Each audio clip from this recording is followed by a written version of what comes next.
Well, in other news now, the Nigeria Labour Congress has threatened to go on strike if the federal government continues with its plan to regularize electricity tariffs for customers for bands A, B and C. Well, the NLC General Secretary Emmanuel Ubuaja said the union is rejecting the forceful migration of consumers from lower bands to band A. On the National Executive Council of the Labour Union met in Adamawa State and promised to lead mass nationwide protests across the country. And this development comes after the Minister of Power, Adebayo Adelabu, said lower bands would be upgraded to band A.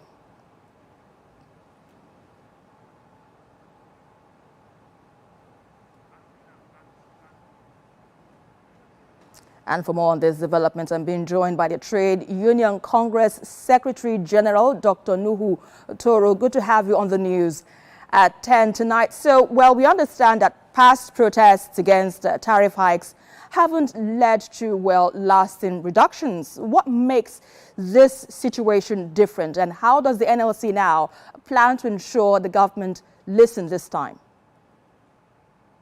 Well, thank you for having me. In as much as I'm not speaking for the NLC and I'm speaking for Nigerian workers, I think the current increases, it's ridiculous.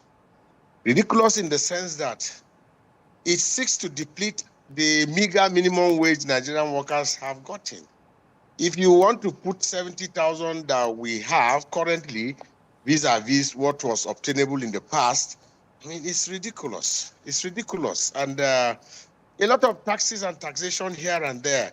If you recall, the Trade Union Congress of Nigeria also issued similar ultimatum directing government and central banks specifically to rescind its decision of the tariffs on ATM transaction, as well as the toll gate. You cannot toll roads that are death traps. And we have said we are not averse to tolling of roads.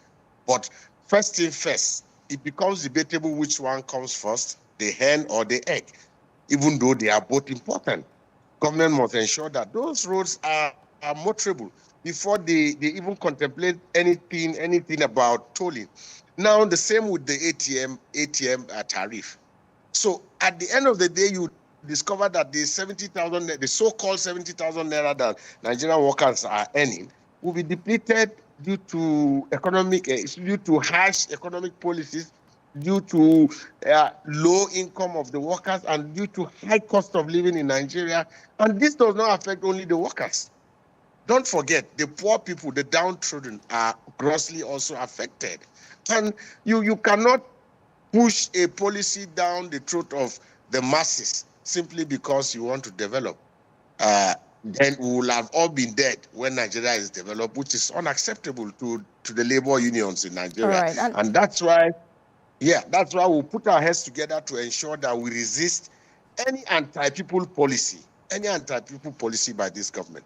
All right, let me quickly ask you this now, but beyond protests now, is there any legal action the NLC is considering to challenge this reclassification of tariffs whatsoever? Yeah, you see, it's not good we expose all our arsenals. But I can tell you that it's a different ballgame entirely.